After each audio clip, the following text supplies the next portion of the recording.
24,000 ہاتھوں میں کاغذ قلم لے کے کھڑے تھے، کر رسول مانگ رہے تھے اور یہ دے نہیں رہے تھے۔ آج انہی کی نسلیں ہاتھوں میں کاغذ قلم لے کے گاڑی فرزند رسول لکھوائیے۔ جس سواری پہ میرے 8ویں شہنشاہ بیٹھے تھے، اس سواری پہ اس اماری تھی، اس کے چاروں طرف قیمتی پردے لٹکائے ہوئے تھے، امام اس کے اندر بیٹھے تھے۔ جب سواری کے پیچھے دوڑے، فرزند رسول لکھوائیے، رسول کا واسطہ لکھوائیے، ایک حدیث لکھوا دیجئے، مولا کو یہ ایک حدیث دے دیجئے۔ امام نے اماری کا پردہ اٹھایا، پردہ اٹھا کے امام نے رخ امامت کو باہر کیا۔ مدت کے بعد امت نے حقیقی امام کے چہرے کی تلاوت کی،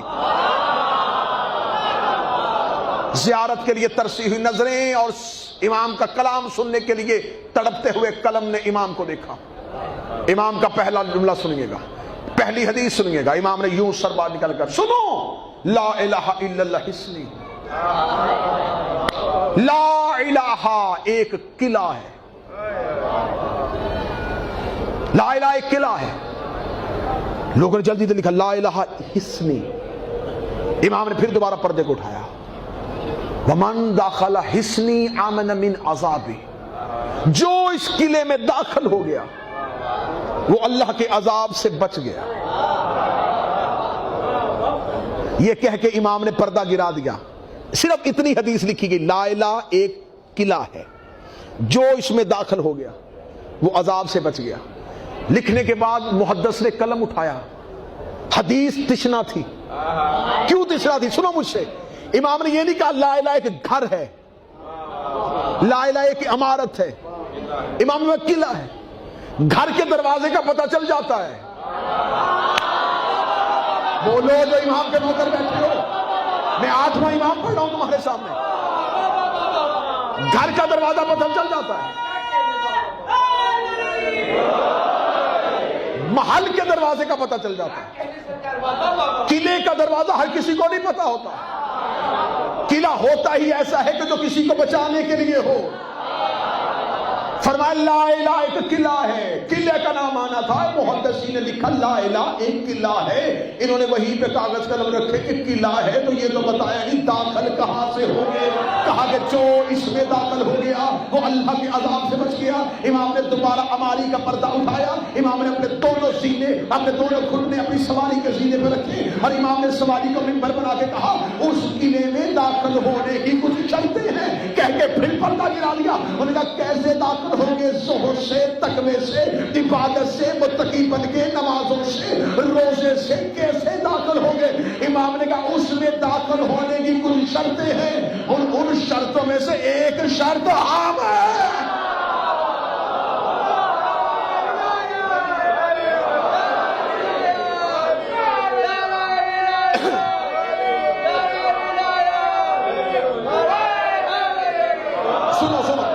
نعرے بے شک کم لگانا، لیکن جلدی جلدی گفتگو سنو۔ امام نے فرمایا اس قلعے میں داخل ہونے کوئی شرط، اور اس میں ایک شرط تھا، میں شرط ہوں، میرا باپ شرط ہے، میرا دادا علی شرط ہے۔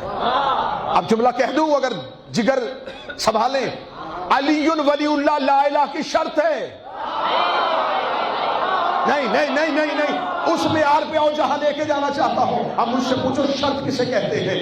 نماز عبادت ہے، وضو شرط ہے، روزہ عبادت ہے، دل کا صاف ہونا شرط ہے، حج عبادت ہے، صفا اور مروہ پہ دوڑنا اور کعبے کے چکر لگانا، حج کرنا یہ شرط ہے۔ اگر کوئی بندہ کہے نماز پڑھوں گا لیکن شرط پوری نہیں کروں گا، روزہ رکھوں گا لیکن شرط پوری نہیں کروں گا، عبادت تب تک ہوتی نہیں جب تک شرط نہ ہو، جب تک وضو نہیں نماز کیسی، جب تک دل صاف نہیں روزہ کیسا، جب تک کعبے کا طواف نہیں تیرا حج کیسا، جب تک میدان جنگ میں گیا نہیں تیرا جہاد کیسا۔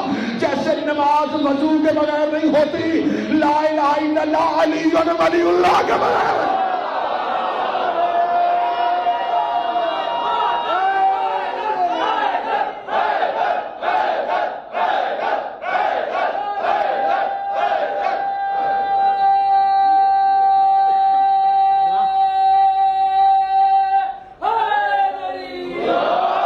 روک لیا جملہ تو میری زبان کی نوٹ چوک پہ تھا، نہ میں نے کبھی مجمع کا وقت ضائع کیا ہے، نہ میں نے کبھی ممبر سے اپنا وقت ضائع کیا ہے۔ میں اس بحث میں جانا نہیں چاہتا کہ علی ولی اللہ واجب ہے، مستحب ہے، باطل ہے، اشکال ہے، علی میں سے کسی میں نہیں آتا۔ علی واجب اوجب نہیں، علی دین کی شرط ہے۔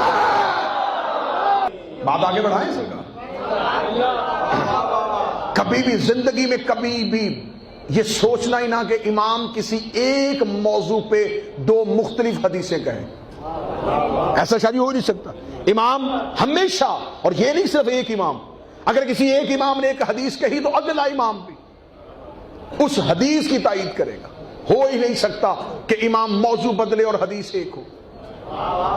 اب میں تمہیں بتانے لگا امام نے کیا کہا، لا الہ الا اللہ حصنی، لا الہ قلعہ ہے، اس میں داخل ہونے کی کچھ شرطیں اور ان میں سے ایک شرط میں ہوں۔ مشہد جاؤ، 8ویں شہنشاہ کے روضے پہ مولا لے کے جائے، مولا کی زری کے اندر جاؤ تو وہاں ایک حدیث لکھی ہوئی ہے، وہ بھی 8ویں امام کی ہے۔ یہاں کیا کہا، لا الہ الا اللہ حصنی، لا الہ الا اللہ قلعہ ہے۔ مشہد میں مولا کے دروازے پہ حدیث لکھی ہے، حب علی حصنی، علی کی محبت بھی قلعہ ہے، جیسا لا الہ قلعہ ہے ویسا ہی علی کی محبت بھی ایک قلعہ ہے۔ امام نے کہا اس میں داخل ہونے کی شرط ہے، ان میں سے ایک شرط ہم ہے۔ لوگوں کو پتا چل گیا جسے کمزور کر رہے ہیں یہ تو شرط دین ہے۔ سواری بڑھتی بڑھتی بڑھتی خراسان پہنچ گئی۔ مامون رشید نے اپنے پورے روب کے ساتھ امام کا استقبال کیا، استقبال کر کے امام کو تخت پہ لا کے ایک عالی شان کرسی پہ بٹھایا گیا۔ کرسی پہ بٹھا کے کہنے لگا، فرزند رسول میں آپ کی بیعت لینے لگا ہوں، یہ امت آپ کی بیعت کرنے کے لیے بےتاب ہے، بیعت لیں ان سے۔ امام نے بلا تشبیہ اپنے ہاتھ کو اٹھایا اور اپنے چہرے کے برابر آ کے روک دیا۔ اب لوگ سامنے ہیں، اللہم صلی علی محمد و آل محمد، اب لوگ سامنے کھڑے ہیں، امام کی بیعت لینے کے لیے لائن لگی ہوئی ہے اور امام یوں بیٹھے۔ اب لوگ مامون کی طرف دیکھ رہے ہیں، مامون امام کی طرف دیکھ رہے ہیں اور امام مطمئن ہو کے بیٹھے۔ اب کسی کی جرت نہیں ہو رہی کہ جب تک مامون نہ بولے ہم کیسے بولیں، مامون کی جرت نہیں ہو رہی کہ جب تک امام خود نہ فیصلہ کرے میں کیا کروں۔ آخر تھوڑی دیر کے بعد مامون کا فرزند رسول لوگ بیعت کے لیے کھڑے ہیں، تو امام نے کہا کر کیوں نہیں رہے؟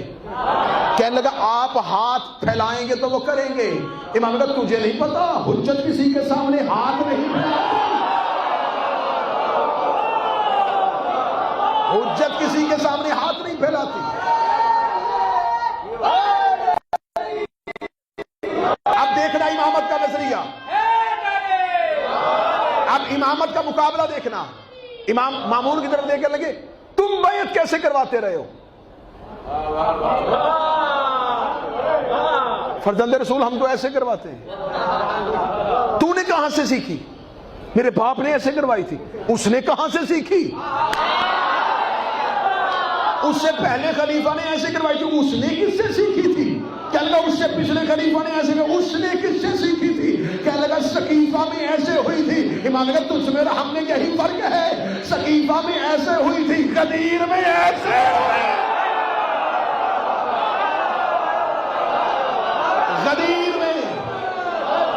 غدیر میں رسول نے علی کا ہاتھ پھیلایا نہیں تھا، اٹھایا تھا۔ مولا نے فرمایا امامت کے ہاتھ بیعت، مولا نے فرمایا امامت کے ہاتھ بیعت ایسے نہیں ہوتی، امامت کے ہاں بیعت ایسے ہوتی۔ لوگ دیکھ گئے اس کا مطلب میرے باپ کی بیعت بھی غلط، ہمارے دادا کی بھی غلط، جو کر گئے وہ غلط کر گئے۔ آخر امت میں ایک ہیجانی کیفیت ہوئی، مامون گھبرا کے کہنے لگا کروانی تو بیعت ہی ہے، چاہے ایسے ہو یا ایسے ہو۔ امام نے کہا ایسے ہو ہی نہیں سکتی۔ اس نے کہا اس کا ذکر قرآن میں کہیں ہے کہ ایسے ہو؟ امام نے کہا بسم اللہ الرحمن الرحیم ید اللہ فوق ایدیہم، اللہ کا ہاتھ بندوں کے ہاتھ کے اوپر ہو۔